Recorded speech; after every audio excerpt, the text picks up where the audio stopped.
What is up guys? It's Galactic Shark. Malapit na maging hindi full-time content creator. Next month na. At ako ang inyong butt chicks lord, Chairman D.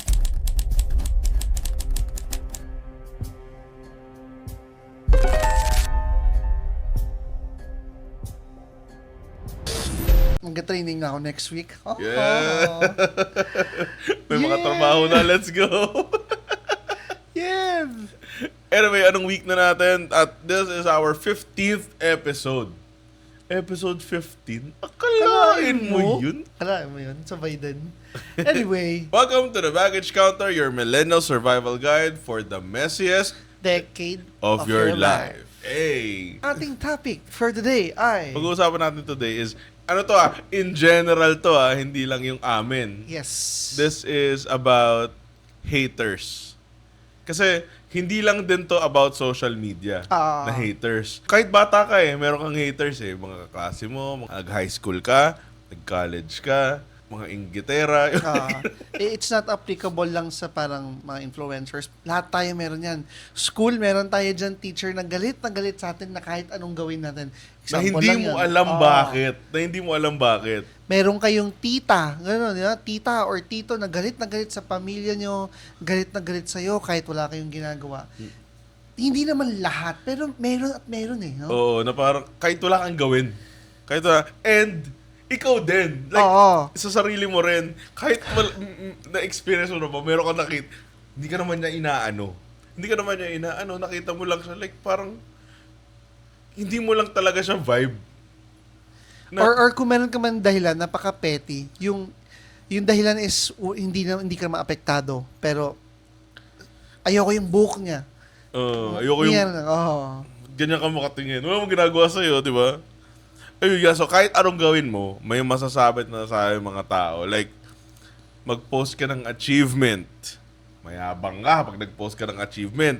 Pag manahimik ka naman, wala kang pinopost na achievement, tamad ka. Wala kang narating sa buhay. Ano yan na yun? Pag nagtrabaho ka, pag workaholic ka, walang work-life balance. Yeah. Kapag wala ka namang work or nagpapahinga ka, wala kang patutunguhan, wala kang pangarap. Batugan, oo. Lahat regardless of what we do or anong direction man yan, meron at meron tao may masasabi. Kahit si sure ako ito, kahit si This is Lance, meron yan. For sure. Alam ko meron Meron yan. Meron at merong hater pa rin yan. Kahit sino. Kahit sino pa yan. Bigla akong naisip mga politik Pero mo, lahat yan, may haters yan. Kahit sino pa yan. Kahit ako minsan, hater din ako Oo. Yung mga tao na wala mong ginagawa, pero parang meron akong unahin ko na yung sa school, MBA, Masters. Meron dyan mag-asawa. Busit ako sa mukha nila. May reason ako, although alam kong petty. Yung iba sabihin nila valid, iba sabihin nila okay. Anyway, pumapasok kasi sila, nakapambahay.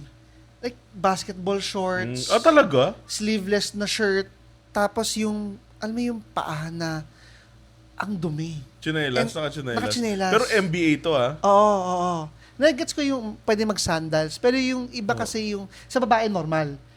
Lalaki, naka-chinelas ka na tapos basketball pambahay. shorts. Basketball shorts. Tapos, yung paa kasi nila, ang dumi talaga. So, sa PLMAR, pwedeng kahit anong damit. Parang walang dress code naman. Pero I think it's Oo, given na... na maging decent ka. Oo. I mean, kahit naman sa UP, wala ka naman siguro makikitang naka-basketball shorts. Kahit na naka-shorts sila, pero hindi naman siguro yung sleeveless na shirt. Yung parang talaga sa pambahay talaga. Parang dadayo. Oo. So, tuwing makikita ko sila, nabubwisit talaga ako. Hanggang ngayon, pag naiisip ko sila... Na parang, hindi ba kayo nakakaramdam? Parang gano'n. Like, may nagsabi ba sa kanila? I don't know. Pero kasi dapat alam mo Matik parang, kunwari, tingnan mo yung suot mo. Tingnan mo yung suot ng iba. Parang, wait, So, siya, am I underdressed? Hindi naman to parang first day of school na first time nila mag-aral. MBA na So, Oo. dapat, kahit na paano expected na yung Proper decorum. dapat mas advanced na sila sa normal na estudyante. MBA Parang yun, sample lang yun ng part of our life, haters. Ikaw, for sure. Siyempre, Galactic Shark. Alright. Meron at meron. Hindi, marami. Parang, ever since 2020, parang sobrang sanay ko na sa haters. Ano kasi yan eh, nung una, naapektuhan ako. Ah, Very nung una, like, nung mga bago pa lang ako sa content creation, naapektuhan ako sa hate comments. Hanggang sa eventually, nasanay na lang ako na parang dead man. Natuto ako na dead mahin na lang yung mga hate comments at hindi siya isa puso. Marami yan. Every day merong hate comment ako nababasa about me. Na parang naging na lang ako, naging manhid na lang ako. Ang gusto ko, ang gusto ko mga hate comments, yung mga bobong hate comments. Yung tipong, kunwari, nag-post ako ng laruan.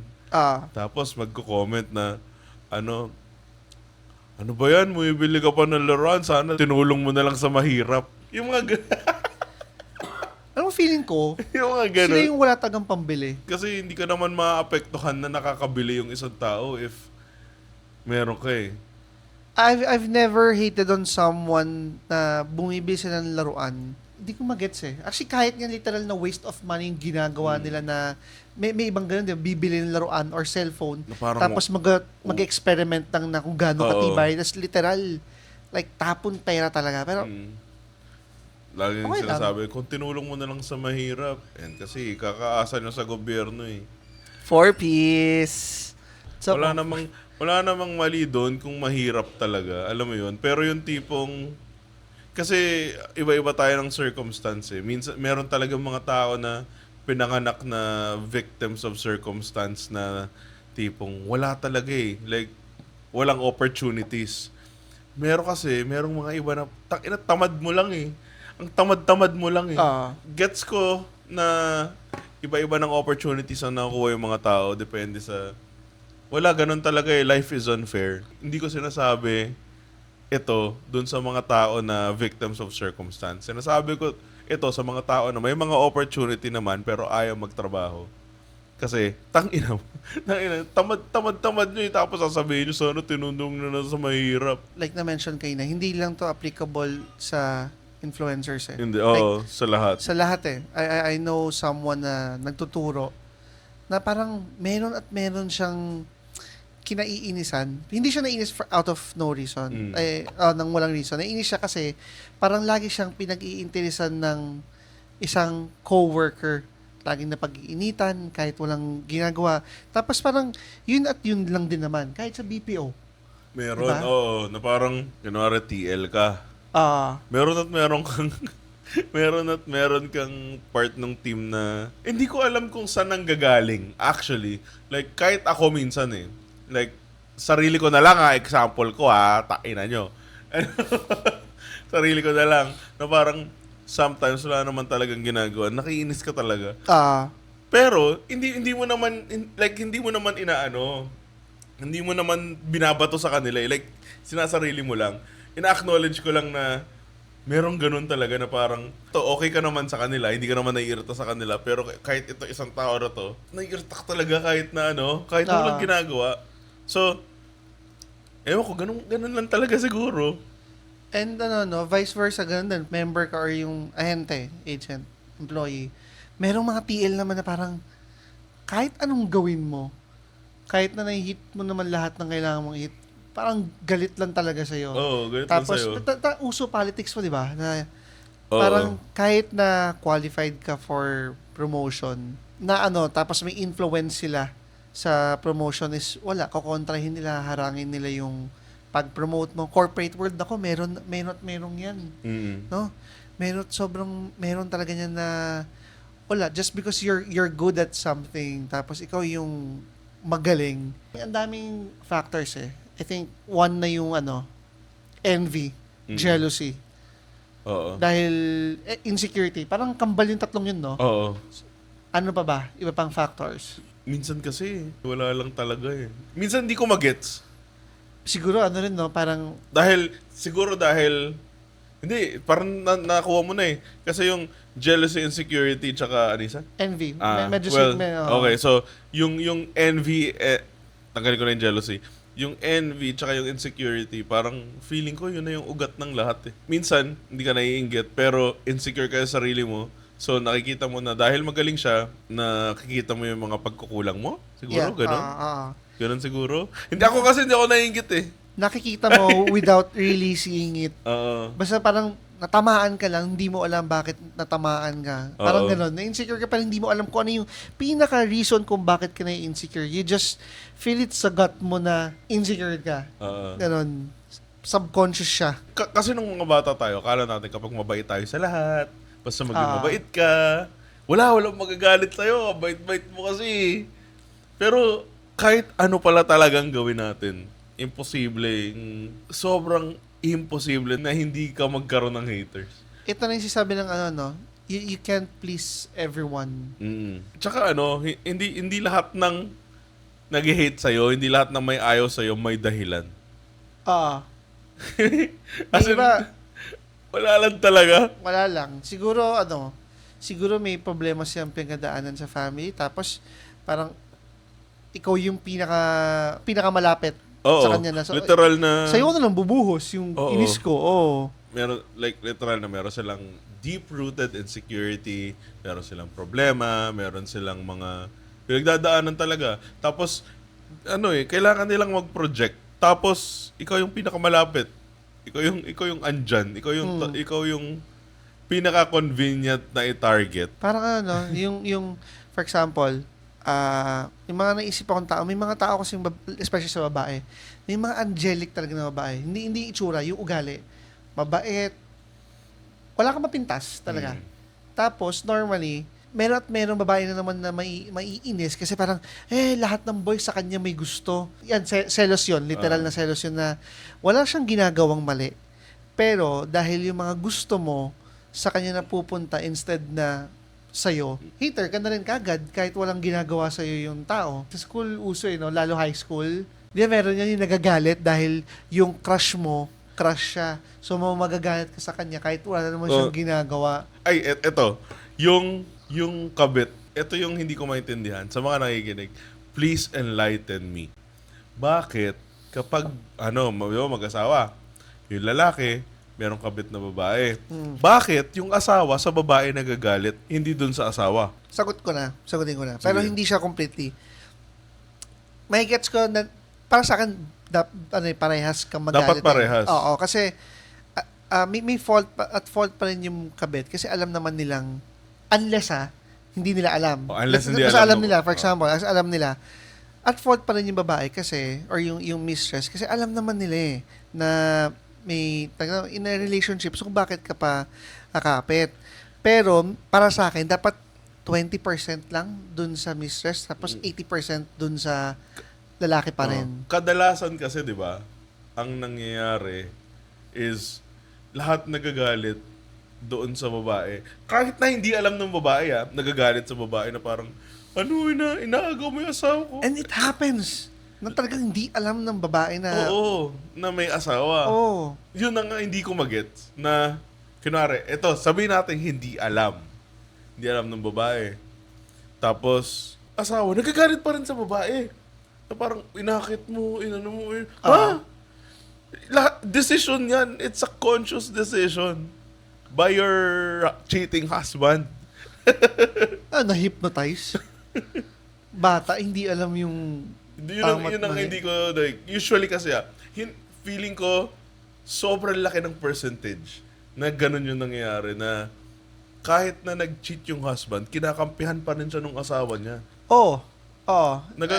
Feeling ko naghahanap ng ng Ibang someone masisisi. ibang masisisi. Para in a way, bida pa rin yung, hindi man bida, pero exempted sa mabait Oo. naman yung asawa ko parang ganun. Lahat naman mabait kahit yung mga kriminal, pag nahuhuli, lagi na lang yung sinasabi ng pamilya, mabait yung anak ko. Balik tayo sa haters. Haters pa rin naman yun. Anyway, balik tayo sa haters. Kasi, feeling ko malaking factor, number 1 factor, ang social media. Yeah. Kung bakit mas lalong dumami ang hate. Ano yung sinasabi mong line kanina? Kasi 'di ba sinasabi na parang pabobo na yung mga tao. Dahil sa social dumadami na yung tao sa social media. Hindi dumadami yung bobo. Dahil sa social media. Hindi dumadami yung bobo dahil sa social media. Nagkakaboses lang. Hindi bumabobo ang mga tao. nagkaroon lang sila ng boses. Dati, marami rin namang bobo dati. Hindi mo na sila ririnig kasi wala namang social media. Yeah, wala silang platform para Oo. ikalat yung kababuhan nila. Ngayon, putik, dahil sa social media, lahat ng tao may boses na eh. Kahit yung bobo, may boses niya. Oo, ano sabi nila, kapag ang lata ay walang laman, maingay. Dapat dapat Eto. talaga may exam or parang may entrance test ang paggawa ng social media account, no? Ang ganda siguro nun. Ang ganda siguro nun. Sobrang- What a world. Oo. Pero- For sure, meron pa rin dyan. Yung mga, meron pa rin ng mga alam mo yung mga talino, pero yung logic hindi mo maintindihan, parang baluktot. Pero, ang laking kabawasan nun. Doon pa lang siguro no, yung first test pa lang, yung mag-spot sila kung ano yung fake sa hindi. Ay! Ay, Ang dami na kagad. alin ang AI? Oo. Doon pa lang filtered na kagad. Oo, parang mga 90% ng Gen X tsaka boomers wala So, na doon. wait. Sorry na layo. So, Ano, Leo? yun nga, yung social media is parang it worsened or pinadami lalo yung haters natin. Kasi our life became an open book unless naka-lock profile ka. Pero mas nakikita ngayon ng public yung buhay mo na dati naman kung bumili ka ng kotse, malalaman lang nila pag nagkita kayo. Diba? Pag hindi ko malaman unless makita ko yung mismo kotse. Ngayon, pag pinost mo yan, Alam mo, ang dami nga, pag nag-post ka ng kotse, parang mas marami yung haters kaysa sa no? I think any achievement. Yun din ang hindi ko magets. Kasi ako, usually, pag may mga achievement yung mga kaibigan ko, natutuwa ako. Hindi ko alam ano yung thought process ng kapag merong pinost yung kakilala mo ng maganda is ang number one, ang unang-unang may isip mo is ano ba yan? Bakit? Ano bang naisip? What runs through your head? Yung mga haters dyan, kung may nakikinig man, yung nag-hate sa amin lagi, pakisagot. Dinilit yung comment eh. yung hater namin dyan, gusto ko lang malaman, ano ba ang thought process ng kapag merong isang achievement yung isang tao, ang automatic na response mo is hate? Gusto kong magets paano. Kasi hindi ko talaga kahit anong mental gymnastics ko, hindi ko alam paano nag-end up sa ganun. Kasi hindi siya nag-make sense talaga sa akin. Feeling ko ang laking bagay nung parang emotional intelligence. Ako, I feel envy sa ibang tao. Pero it doesn't mean Hindi na... naman siguro envy. Siguro jealousy. Envy Hindi, kasi OA eh. Envy is Sige, levels. siguro baka, Jesse, naingit ako sa ibang tao, pero not to the point na mag-hate ako sa kanila dahil, for example, Feeling ko nga hindi rin jealousy eh. Merong word na parang, kasi pag jealousy is ang parang... negative din eh, no? Negative eh. Na parang naiinggit ako, gusto ko kung anong meron siya at gagawin ko lahat para Hindi eh. Parang feeling ko, parang hindi ko mahanap yung exact word. Pero Pero gets mo, na, gets ko na parang one day ako din. for example, Ganon. may makita ka artista or kung sino man na naging successful, nanalo hindi ka ba maiinggit sa taong nanalo sa loto? Oo. Mainggit ka, pero I won't hate the person. Parang ganun. May mga tao na Oo. successful na hindi ako maiinis talaga. Yung word kasi na envy at yung jealousy, parang may kaakibat siya ng hate eh. So parang feeling ko hindi yun yung tamang word. Ang naiisip ko na word is sana all. Yung ganun. Yung ganun yun. lang. Parang sana all. Positive. Yung ganun lang. Parang A word for positive envy. inspiration. Hindi eh. Kasi masyadong positive naman yun. Oh, Compersion daw. Ang tawag is compersion. compersion. Kasi feeling joy from a loved one's happiness. Positive equivalent of jealousy, compersion ang tawag. Or Schadenfreude. Pero yan, may ganun eh. Like, Aspiration. emulation nakita ko nga rin. Admiration, aspiration, emulation. Pero ang pinaka-swak is yung compersion, which is feeling joy from a loved one's happiness. Pwede, siguro. Mm. Parang for example, ikaw, nung nakita mo si Sophie, naiingit ako. Banana! Naiingit ako nung nakita mo siya. Pero, yun na yun. Sana ako rin. Sana all. Pero hindi na para mag-hate para doon. Na wala yung... May gusto kong sabihin ngayon na tungkol doon eh. Naiinggit ka rin. Oo. Tapos, ano yung kasunod? Pero not to the point that I would wish na bumagsak ka. Oo, di ba? Yun ang hindi ko magets eh. Bakit gamitin ko muna yung inggit na word, hayaan naman natin kung Okay. negative or positive. Naiinggit ako, pero not to the point na i-wish kong bumagsak ka.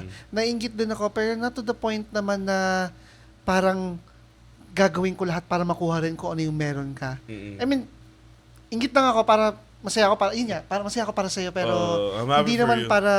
hindi naman para magtrabaho ko ng sobra para makuha rin yun. Feeling ko yung ano lang, parang, I'm happy for you, pero parang, one day, ako din. Ganun din. Ako din. Yung with a smile, ay parang, nakaka-inget with a smile. Kaso hindi, yun. Meron tayong mga friends from high school, friends from college. I'm sure pag nakikita nila na naging, not us, everyone pag nakikita nila naging successful ka, may iisipin nila parang, hindi, Babagsak din yan. babagsak ka rin. Antayin mo. Babagsak ka rin. May mga taong wini-wish kong ganon, pero not out of envy. Pero kasi alam ko na parang medyo mali yung process nila kung paano sila yumaman. Parang for example, Yung tipong kapag bumagsak, I deserve. may Illegal mga yan taong ano ano yung kaila Siomay, yun, Ay, so may. yung na link sa mga flood control, yung Oo, yung mga ganun. Like, May- gumagawa ka ng illegal, deserve mo bumagsak. mararamdaman mo kasi yung yabang nila is masyadong too good to be true. Tapos parang, basta mararamdaman mo yung yabang nila isa parang, antayin mo, lalabas din yung katotohanan kung bakit ka umabot dyan is not na, hindi ka dumaan sa tamang process. Yung mga ganun. Ano lang yan ang point is, at the end of the day, you get what you deserve. Yun yun. Kahit, eventually, you get what you deserve. Eventually, the truth will come out. And you get what you deserve. Haters. So, meron kami naging hater sa Instagram tsaka Facebook. Sunod-sunod, lumabas yung comments niya. Ang daming comments, no? Na parang, masama pala gulo. Ang nakakainis actually sa mga comments niya is walang bago. Tapos lahat ng sinasabi niya totoo. Hindi ko feel yung hate niya kasi lahat naman ng sinabi niya parang bagay na alam ko na. Like, sinabi niya tumaba ako. Okay. Sinabi niya napapanot ako. I mean, you can't use something against me na tanggap ko Na, tsaka, parang, galingan mo naman. Wala. Hindi, totoo. Hindi Kung ako mag-hate ka, galingan mo. Oh. Galingan mo naman. wag yung bagay na Alam na namin alam yan na namin Nakakalungkot, nag-delete na siya ng comments. Oh, wala na. Sayang. Merong alam ko merong isang stand-up na panood ko sa stand-up comedian niya na parang, ano mo mapapanood ko na sa'yo? May magandang line yan si Tyrion Lannister na yung parang weakness mo or yung yun nga, yung weakness mo is accept it para hindi nila magamit against you. There's nothing you can say to me. Yan. It says 6 inches from the mirror. You're the first name going in my tonight. No, I got like 4 more in the chamber. Diba? Alam mo yung mga comedians that they make fun of themselves. Nangyari lang, ako, tinatawag ko yung sarili kong panot every time na Oo, ako every din. time na lang, ganun. Tapos tatawagin mo kong panot, parang, Galingan mo. Like ako, pag yung mga height jokes, inuunahan ko na lagi. Yung mga matanda jokes, matanda jokes. inuunahan ko na lagi. Yung mga hairline jokes, yung mga hindi makinis yung mukha jokes, Yung jokes na, yung sinabi na, ano daw tayo, masama ugali natin, Christian pa man din tayo. Didiscuss nga namin yun na sobrang imperfect kaming tao. gali. Parang Sila yung nakakaawang hater. Oo, parang kasi- gusto ko nga parang maging creative ka, no? Naghahanap ako ng parang gusto ko yung creative na parang hindi ko na napapansin yan alam ko na yan Oo. Hindi ko na pinapansin yan kasi parang Wala bang bago? kung gusto mo mapansin, galing tip. Hater tip. Kung mag-hate ka sa akin, galingan mo. Para mapansin. Tumaba ako. Oh, alam ko yun. Alam ko yun. Ano Sinabi gagawin na natin? namin yun Ano gagawin natin? Isa pa, yung the power of anonymity. Ikaw Pagiging anonymous. The power of anonymity. Dami accounts. Pero bakit ka nang delete ng comment? Feeling ko napagalitan yun ng asawa niya or something. Or Hindi- napagalitan hindi ng nanay niya na parang, delete mo yung comment mo. So medyo wala siyang balls siguro na kayang sabihin, kaya niyang panindigan nang walang pag-delete-delete. Anonymity kasi, dahil walang consequences, hindi kita yung mukha mo eh. Anything na walang consequences, ang mga tao talaga, parang willing silang gawin kahit ano, kasi walang consequences. Noong 1974, Akala ko meron- na maril ng kaklase. and then, Wala ko. bata gusto ko lang, si Bato ayaw. Noong 1974, merong isang performance art piece. Si Marina Abramovic sa Italy. So, ang para siyang social experiment na nakatayo lang siya doon. Hindi siya gagalaw. Kahit ano pwedeng mong gawin sa kanya, nakatayo lang siya. Oh, parang alam ko nga yan. So, ang ginawa na, ayun, she stood motionless for 6 hours, allowing the audience to do whatever they want to her. Walang consequences. Tapos, naglagay siya ng 72 objects sa table.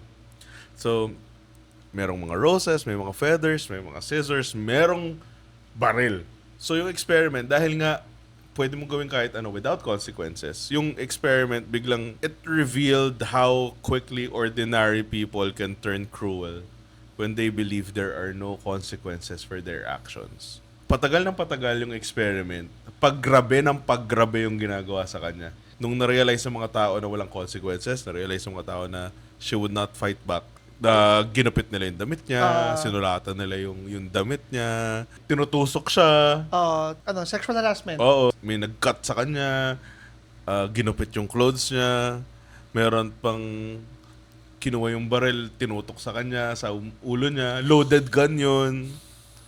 So yun, so eventually merong mga ibang mga audience member na nag-intervene para ma-stop yun. Pero itong experiment na to is parang proof na rin ng a testament to how people would act if there are no consequences. And dahil nga ang social media is mostly walang consequence, lalo Yeah. na kung anonymous ka, dami account ka, kaya grabe sila magsalita. Pero kapag yung tao na yun, itong nagsabi na itong napakahabang hate comment na to, harapan tayo, di ba? Like, magkaharap, kaya mo bang sabihin? Di ba? Hindi, kasi bobo ka, putang ina mo. Duwag.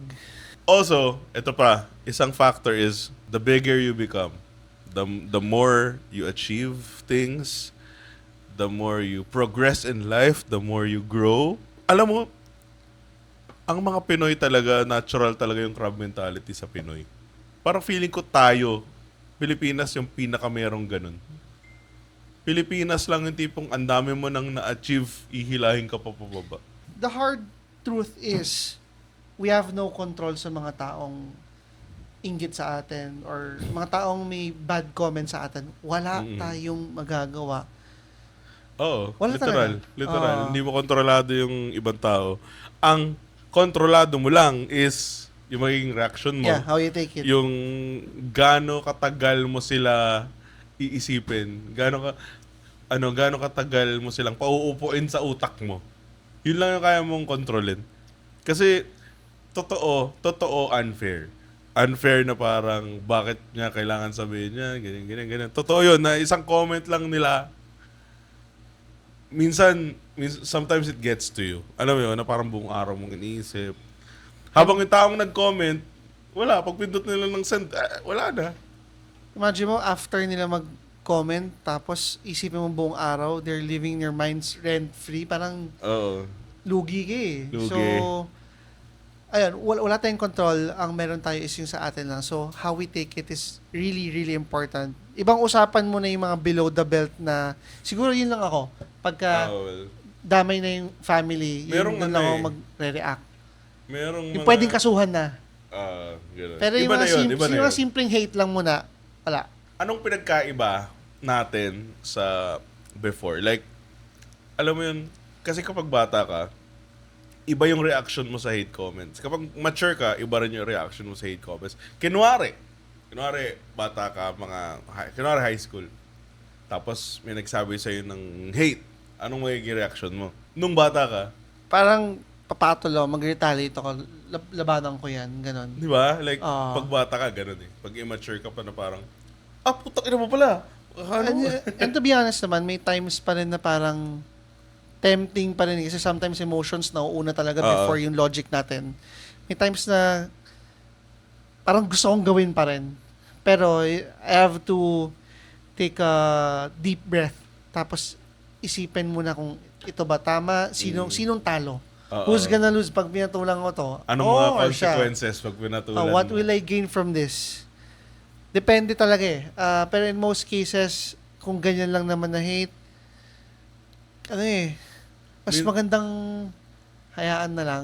Tsaka maganda isipin mo muna na itong hater mo na to, kaya ba siya nag-hate is dahil ba sa akin or dahil ba sa kanya? Kahit hate ba talaga yung ginawa ko or nagpo-project Siya na- lang siya? Di ba? Yeah, oo. Minsan pinaproject na nila yung sarili nila. Yung sarili na insecurities. Parang for example, yung nag-comment sa akin, yung nag-comment sa podcast natin na parang about sa anak Uy, dahil... ano yun loyal follower Oo, mo yun. ano yun? Grabe yung hater natin na yun. Pinapakinggan niya na yung buong Buong episode podcast ng niya. podcast. Maintindihan ko yung reels eh. Uy, so shoutout. Shoutout. Ano Red. pangalan? Red pangalan niya. Ay, shoutout Shoutout sa'yo. sa'yo. Sikat ka na. Ano to? Hindi. Shoutout sa'yo. Super commendable Yeah. nung sipag niya na hater. Kasi gets ko yun sa pictures. Gets ko yun sa reels. Kasi saglit lang yun eh. Pero ito, saludo. Pinapakinggan niya ng buo. Bawat episode, papakinggan niya ng buo. Tapos magko-comment siya ng mahaba. Ang galing talaga. Like, I ain't even mad. Like, respect. meron din yung sa Reels yung nag-comment naman tungkol sa akin na parang hindi daw kasi natin alam yung feeling ng may anak. Pag nagkaanak tayo, doon natin mararamdaman. Sa isip-isipan ko, what? I have 2 kids. Most likely, yun nga, dahil sa Reels lang siya nanood, hindi niya alam yung buong story. Tapos inisip ko, papatulan ko ba to? Explain ko pa sa kanya na, hello, may kids, may anak ako, alam ko yung sinasabi ko. Or, parang, hindi, hayaan ko na. Kasi pag pinatulan ko, walang point yung Oo. podcast. Nanalo siya. Nanalo siya. Lumaban ako. They got a reaction out of you. Oo. Minsan ganun lang yun eh. Parang kaya nila sabi. Ito pala, example. Sa TikTok, maraming ganun na parang magko-comment sa akin ng hate. Tapos pag nag-reply ako, pag napansin ko, biglang sabi, biglang babawi, biglang kakambyo na parang, ay hindi, sinabi ko lang yan, idol, para mapansin mo ko. Fuck you.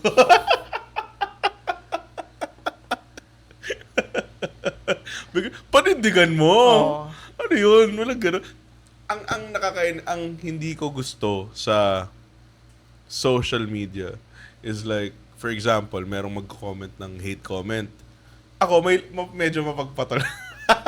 Medyo mapagpatol ako sa hate comments. Nag-reply talaga ako.